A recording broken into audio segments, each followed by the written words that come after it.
Neste vídeo eu vou falar sobre 4 assuntos. O primeiro já está em tela.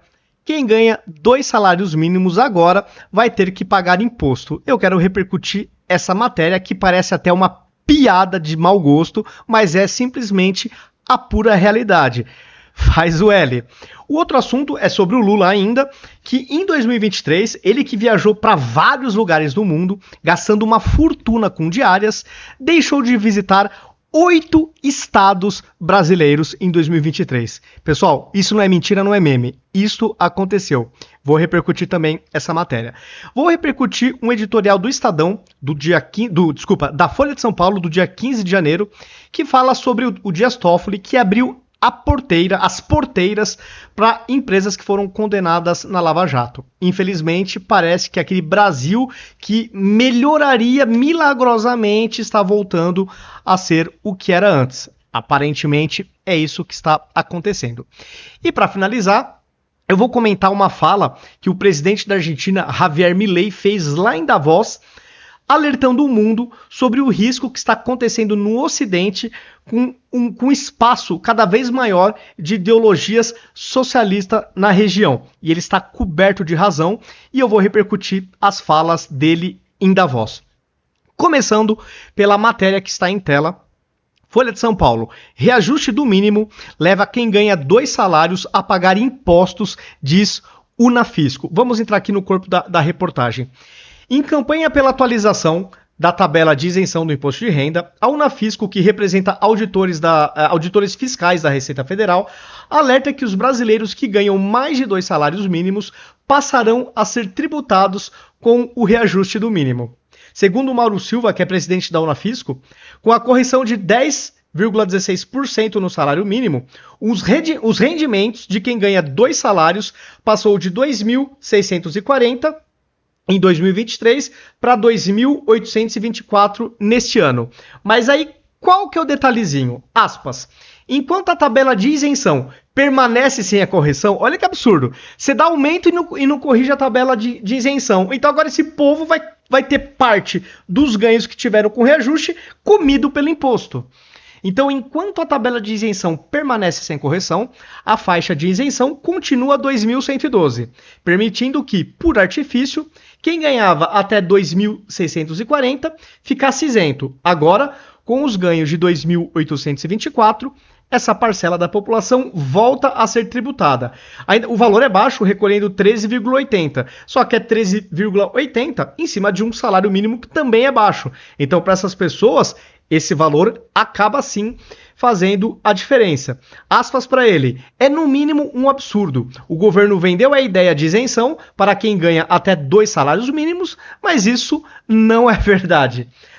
Então, pessoal, enfim, né, parabéns aí para o governo do L, né, para quem fez o L, né, o povo nem sempre se dá muito bem nos governos de esquerda que, realmente, na retórica, eles dizem amar e se preocupar com os pobres. Mas, muitas vezes, o pobre também acaba tomando na cabeça. A classe média sempre toma, porque a carga tributária aumenta cada vez mais, não para. Vai a níveis sufocantes. E parece que o povo também não está livre, o povo que eu digo, o pessoal mais da base também não está livre dessa tributação. Bom, então, este é o primeiro assunto. O segundo, que também é outra bizarrice, Lula encerra o primeiro ano sem visitar 8 estados, incluindo Minas Gerais, chave na vitória em 2022. E o Rio Grande do Sul, que teve o caos, né, aquela tragédia climática, e que o Lula também não visitou. É uma coisa impressionante, porque o Lula e a Janja, o que eles viajaram no ano passado, né, para o exterior, e, infelizmente, a gente vê com certa frequência o custo exorbitante das diárias. Eles poderiam fazer um pouquinho que nem o Bolsonaro, nem sempre ficar em hotéis, às vezes ficar na embaixada, mas não. Eles querem ficar em hotéis e sempre top. Hotéis caríssimos. E acabaram se esquecendo de visitar 8 estados do Brasil. Vamos ver quais são esses estados. Vou repercutir essa matéria que ela é curta. O presidente Lula vai encerrar o seu primeiro ano de governo, tendo percorrido milhares de quilômetros em diversas partes do Brasil e do mundo. Acho que do mundo aqui que é o ponto, né? Mas sem ter pisado em 8 estados brasileiros. A ausência mais notória é Minas Gerais, chave da vitória, e né, mas não só, o estado é o segundo mais populoso com 20 milhões de habitantes e o segundo maior colégio eleitoral. É considerado um espelho do resultado da eleição nacional. É estranho, né? O Lula ignorar um estado tão estratégico eleitoralmente falando. É uma coisa muito esquisita. Ainda mais se a gente considerar que a margem da vitória dele foi apertadíssima. Foi apertadíssima. Ele ainda venceu com uma margem espremida, considerando que o Bolsonaro foi massacrado pela imprensa no período. Não só nos 4 anos de governo, mas como na reta final das eleições. Então, o Lula tinha vantagem ainda de uma imprensa passapanista. E ainda assim, a margem foi espremida. E ele ignora o estado como Minas Gerais. É uma coisa realmente incompreensível. Mas seguindo aqui. Lula chegou a anunciar que iria para Minas para lançar obras do novo PAC e soltou uma provocação para Zema e para o governador de São Paulo, afirmando que faria eventos nesses estados, com ou sem a presença dos governadores. Mas, enfim, faltou com a verdade, para ser bem educado. O presidente pretende mudar a rota no ano que vem e viajar pelo país, após críticas por estar distante, sobretudo em um momento de crise como as tragédias no Rio Grande do Sul. Pois é, quando teve essa tragédia no Rio Grande, eles estavam, se eu não me engano, na Índia. Até teve uma imagem lá da Janja saindo toda saltitante lá do avião e o Rio Grande do Sul num caos total. É uma coisa impressionante, né? Aspas. Se prepare, porque eu viajei muito para o exterior. Realmente, viajou pra caramba e gastou muito com diárias. Mas ano que vem, quem estiver com saudade do Lulinha, se prepare. Eu tô ansioso para ver o Lula ir em locais com plateias não controladas. Será que ele vai? Eu quero confirmar a popularidade dele, mas eu tenho dúvida se ele não é tão ingênuo assim, presumo. Porque eu e a Janja vamos percorrer esse país. Vou dar muito pulinho por aí, porque o país precisa de ânimo. Será que ele vai unir o país ou nessas viagens, se ele fizer, né, nos estados brasileiros, ele vai ficar com o discurso do nós e eles, vai continuar rachando a sociedade? Eu também estou curioso quanto a isso. Vou dar muito pulinho por aí, porque o país precisa de ânimo, de motivação, disse o presidente em sua última live do ano na terça-feira. Além disso, Lula vai iniciar uma série de visitas às cidades mineiras em 2024, oportunisticamente. Por quê? A gente tem as eleições municipais em 2024, que é o que está falando aqui na reportagem. Então ele só lembra de povo e de todos os estados do Brasil quando é para mendigar votos, né? Uma coisa assim impressionante. O PT e o governo federal pretendem concluir até abril o planejamento macro para as eleições do ano que vem. Na verdade, pessoal, essa matéria aqui, deixa eu ver a data dela, é de finalzinho de dezembro de 2023. Por isso que fala no que vem, que agora é 2024, tá? Mas não tem nenhum mês. É de 24 de dezembro, só para vocês entenderem, que tá falando ano que vem, é por causa disso. Então, voltando aqui, o PT e o governo federal pretendem concluir até abril o planejamento macro para as eleições de 2024. Em relação a Minas, Lula pediu prioridade para 12 municípios. São cidades de médio porte, já administrada pelo partido, como Contagem e Juiz de Fora. Lula viajou, então, em 2023, foi feito um total de 15 viagens ao exterior, totalizando 24 países. E não deu para visitar 8 estados do Brasil. Esteve nos Estados Unidos, China, França, Argentina, em nações africanas, por exemplo. Também participou de grandes cúpulas como a do G20, a do BRICS, Brasil, Rússia, Índia, China e África do Sul, a COP28, a Conferência das Nações Unidas. O giro internacional é justamente o argumento apresentado pela deputada Camila Jara para o fato de ele não ter ido ao estado neste ano. É óbvio, né? A agenda dele está priorizada no exterior. E até repercutir no vídeo de ontem que o Brasil saiu da lista estratégica de investidores em 2024. Pelo visto, não surtiu muito efeito. Tem sido pouco efetiva essas viagens. Gastou-se muita grana. Levou-se muita gente nas comitivas. Torrou-se uma fortuna em hospedagens em hotéis caríssimos. Mas a gente ainda não tá vendo o retorno, tá? Então tá saindo muito caro para a nação brasileira essas viagens, porque se não tiver retorno, não adiantou de nada. Bom, então, essa reportagem aqui que eu queria repercutir com vocês. Outro assunto. O Milei participou, fez um pronunciamento ontem, lá em Davos, na Suíça, no Fórum Econômico Mundial, e ele está alertando o mundo para o risco que o Ocidente está tomando, está assumindo, né, ao se deixar ser contaminado por ideologias socialistas. Vou dar aqui um play nas falas dele e vou comentando, mas ele mandou muito bem o Milei. Para decirles que Occidente está en peligro. Está en peligro porque aquellos que supuestamente deben defender los valores de Occidente se encuentran cooptados por una visión del mundo que inexorablemente conduce al socialismo. Pessoal, até aqui impecável. As pessoas que deveriam defender, né, os valores do Ocidente estão sendo contaminadas por ideologias socialistas, que levam à pobreza, à perda de liberdade. Isso é real. Vamos pegar aqui a América Latina. Bom, os regimes amigos de Lula, não precisa nem falar, ditaduras socialistas. O Brasil, infelizmente, está com essa agenda de controlar as liberdades, regulamentar a internet, que na minha leitura é uma forma bonitinha de controlar conteúdos. O que uma democracia, o que o Ocidente não devia tolerar jamais. Então, o Milei está mandando muito bem. Vamos seguir aqui nas frases. En consecuencia, a la pobreza.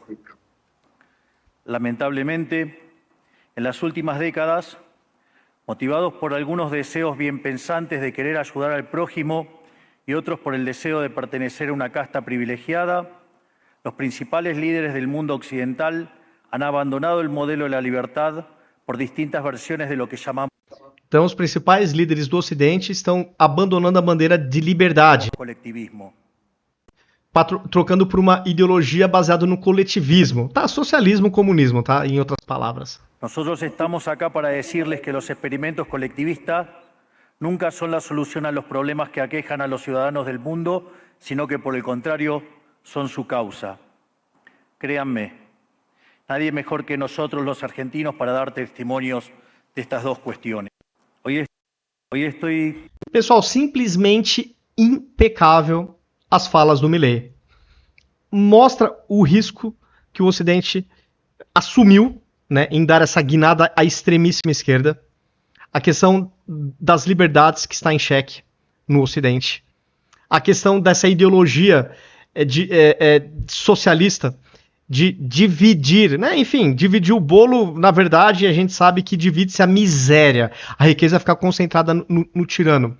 E ele fala que nós, argentinos, sentimos na pele. E ele até fala, acreditem em mim. Simplesmente impecável o pronunciamento do Milei. Mandou muito bem. Aplausos para o Milei. E para finalizar o vídeo de hoje, eu quero comentar um editorial de 15 de janeiro, dessa semana, da Folha de São Paulo, que fala o seguinte: Toffoli abre a porteira. Decisões do Supremo que anulam ações contra a corrupção deveriam ser colegiadas. E ele está fazendo de maneira monocrática. Vamos entrar aqui no editorial. Não é muito longo não, vale a pena repercutir.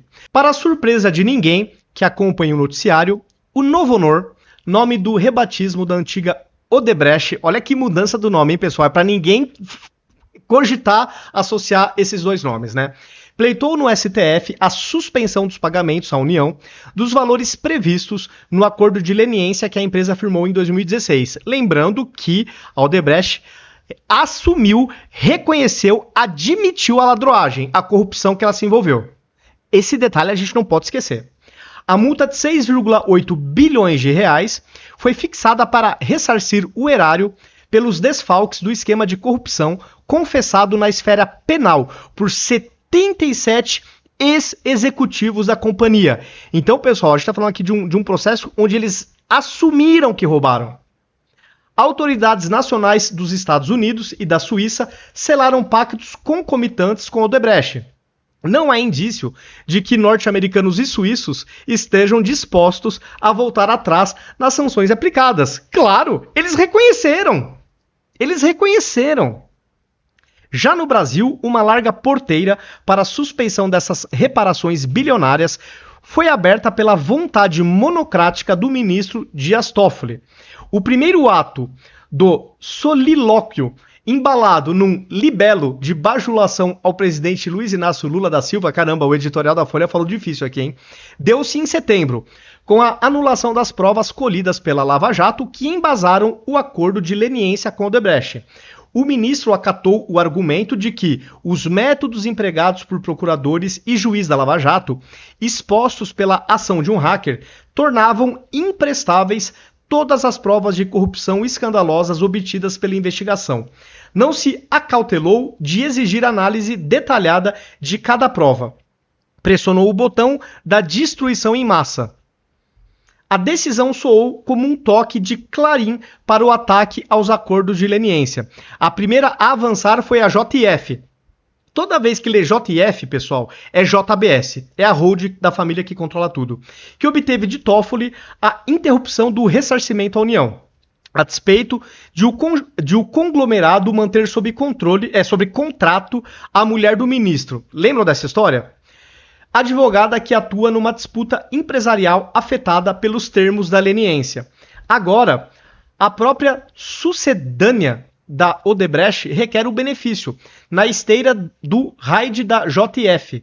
Está fadada a consegui-lo, a jogar pela boa vontade do ministro com a causa, e indo tudo de forma monocrática, pelo menos por enquanto, né? É um despautério que um juiz singular no Supremo, com 11 integrantes, continue concentrando tamanho poder.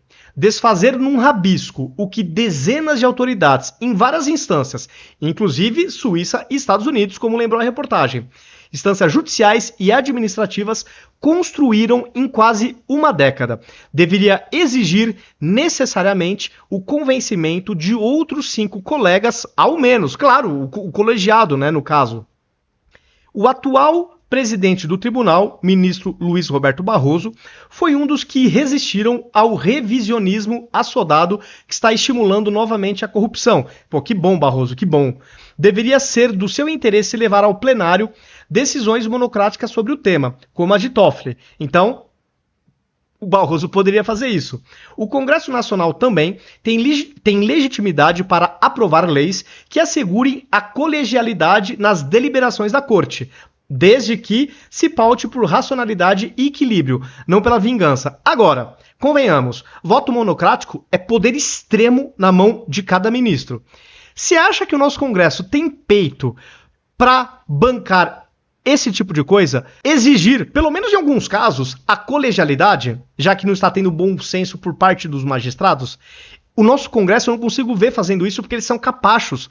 O Pacheco destruiu o pouco de reputação que o Congresso tinha. Virou capacho até do Executivo. Então, eu não tenho esperanças em relação a isso. Mas que, de fato, o Congresso poderia legislar para impedir esse tipo de coisa? Poderia. Mas vocês apostam que isso aconteceria? Ainda mais na presidência do Pacheco? Eu acho quase impossível. Pessoal, estes foram os assuntos deste vídeo. Coloquem nos comentários o que vocês acham, se concordam ou não com as minhas colocações. Compartilhem o vídeo se vocês gostaram, pega o link, manda para os grupos de WhatsApp, enfim, vamos ajudar a divulgar, porque a gente sabe que por parte de muitas plataformas a má vontade com conteúdos desse tipo é bem grande. Então, ajudem a divulgar. Verifiquem também se vocês seguem inscritos nos meus canais, verifiquem se as notificações estão ativadas e até o próximo vídeo.